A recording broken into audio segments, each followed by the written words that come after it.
berubah menjadi batu? Bukan, ini bukan cerita rakyat Malin Kundang yang bercerita tentang kutukan sang ibu hingga si anak berubah menjadi batu. Tapi ini benar-benar nyata. Ya, seorang bayi berubah menjadi batu. Kasus bayi membatu terjadi pada wanita asal Maroko bernama Zahra Abu Talib. Dalam tubuhnya terdapat janin yang sudah berubah jadi batu. Kisah mengerikan ini bermula ketika Zahra Abu Talib mengandung anak pertamanya di usia 26 tahun. Tiba saatnya ia akan melahirkan. Zahra dibawa ke rumah sakit di daerah Casablanca, dekat tempat tinggalnya di Maroko, untuk menjalani proses lahiran sesar. Zahra bercerita ketika ia berada di rumah sakit, ia begitu ketakutan setelah melihat seorang pasien perempuan meninggal dunia saat proses melahirkan. Peristiwa ini membuat Zahra trauma dan khawatir akan mengalami hal yang sama. Ia lalu memutuskan untuk kabur dari rumah sakit dan menahan rasa mulas dan sakit selama 2 hari hingga tidak jadi melahirkan. Setelah 2 hari menahan sakit, ajaibnya sakit yang luar biasa ini berhenti begitu saja. Zahra pun mempercayai mitos bahwa ia mengalami kasus yang dinamakan bayi tidur. Dan untuk mendapatkan anak, Zahra memilih jalan adopsi. Ia telah mengadopsi 3 orang anak. Cerita tidak berhenti sampai di situ saja. Saat usianya sudah menginjak 75 tahun, rasa sakit yang pernah ia rasakan saat mau melahirkan tiba-tiba kumat lagi. Setelah dibawa ke rumah sakit, dokter mengira Zahra mengidap tumor pada ovariumnya. Namun melakukan scan, ternyata dalam perutnya tersebut terdapat bayi yang telah membatu dan menjadi mumi. Mengeluarkan janin yang telah membatu lebih susah dan beresiko, sehingga biasanya terjadi komplikasi, misalnya ada perobekan di dinding rahim dan jalan lahir. Setelah melalui pertimbangan, akhirnya dokter memutuskan untuk tetap mengeluarkan janin batu ini agar kondisi Zahra kembali pulih. Fosil janin ini berukuran 3,1 kg dengan panjang mencapai 42 cm.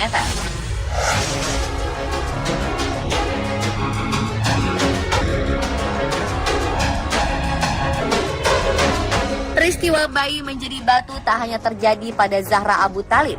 Dalam kurun waktu 400 tahun, sekitar 300 wanita lainnya di dunia juga mengalaminya. Contoh lainnya dialami oleh wanita berusia 92 tahun di Chili.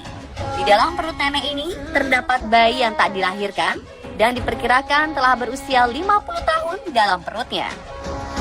Bedanya dengan Zahra Abu Talib, nenek ini mengaku tidak pernah menyadari kalau ia sedang hamil.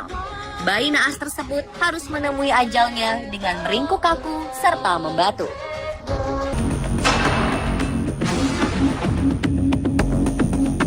Setelah melalui pertimbangan panjang, dokter memutuskan untuk tidak melakukan operasi pengangkatan bayi batu tersebut karena akan terlalu beresiko, mengingat usia nenek yang sudah sangat tua.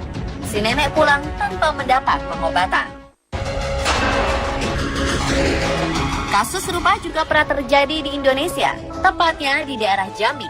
Awal Maret 2017 lalu, perempuan yang diketahui sudah berumur 60 tahun mengandung hingga puluhan tahun.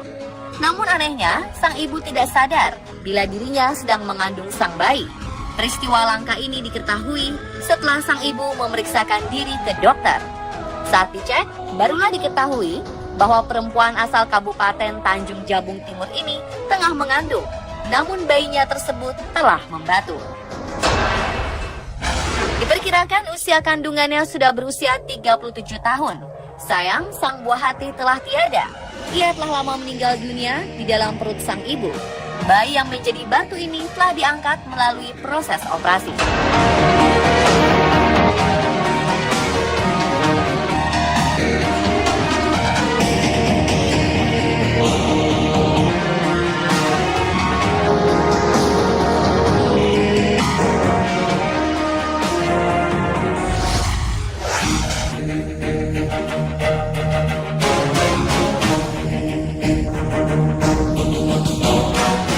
Kisah bayi berubah menjadi batu bukanlah kisah legenda yang tak nyata, seperti halnya kisah legenda Malin Kundang yang dikutuk menjadi batu. Di dunia medis, fenomena ini dinamakan dengan istilah bayi kalsifikasi, alias bayi yang telah mengalami proses membatu. Kasus tersebut dikenal dalam kalangan medis sebagai lithopedion atau bayi batu. Litho berarti batu dan pedium artinya anak.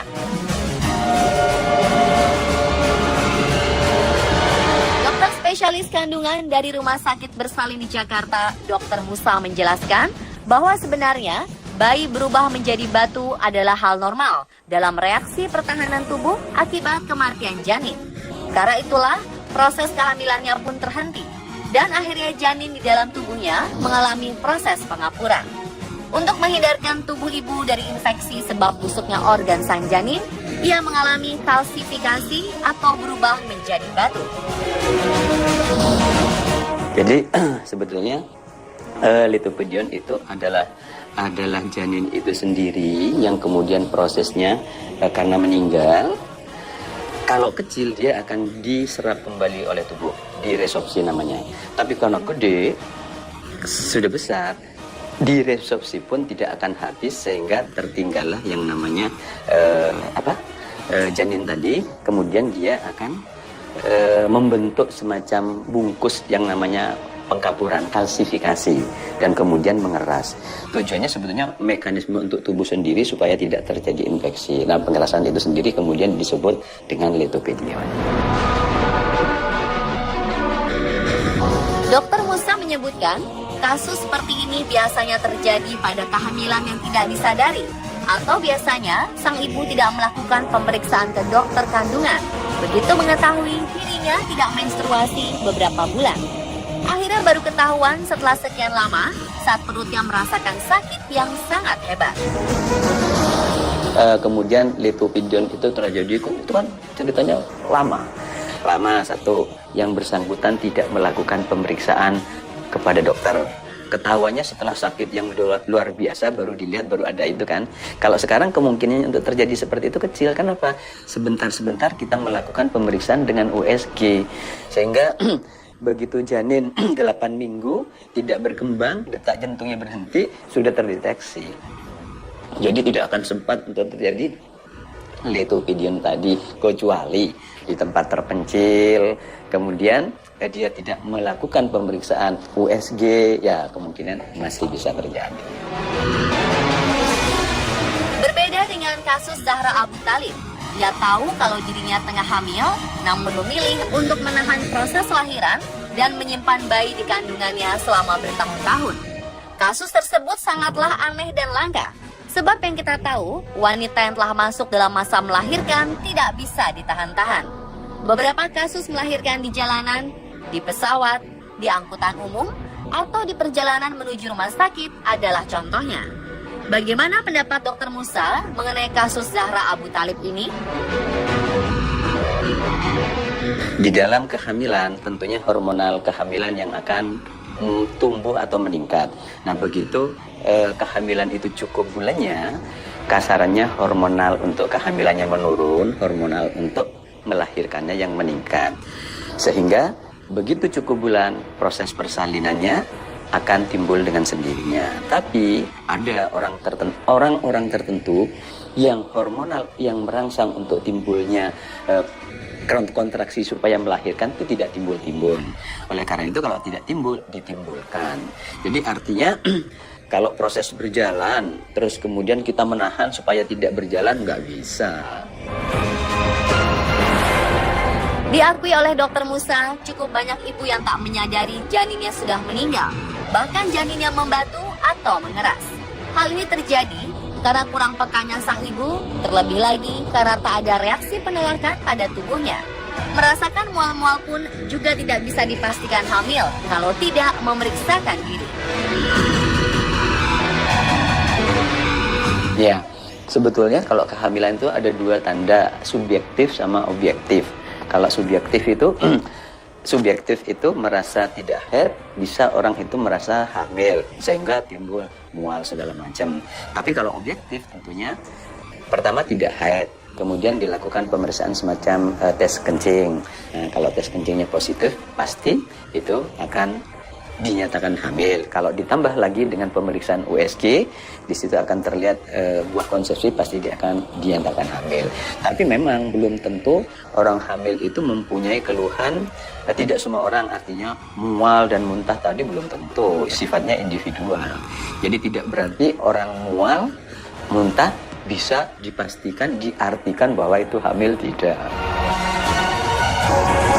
Bahkan tidak menstruasi atau terlambat menstruasi juga tidak bisa dipastikan hamil.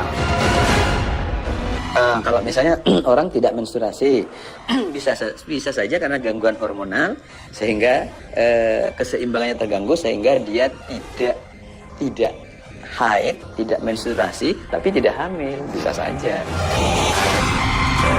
Jadi cara paling benar untuk mengetahui sudah hamil atau belum adalah dengan memeriksakan diri ke dokter untuk dilakukan USG. Begitu pula dengan tanda-tanda kematian janin di kandungan.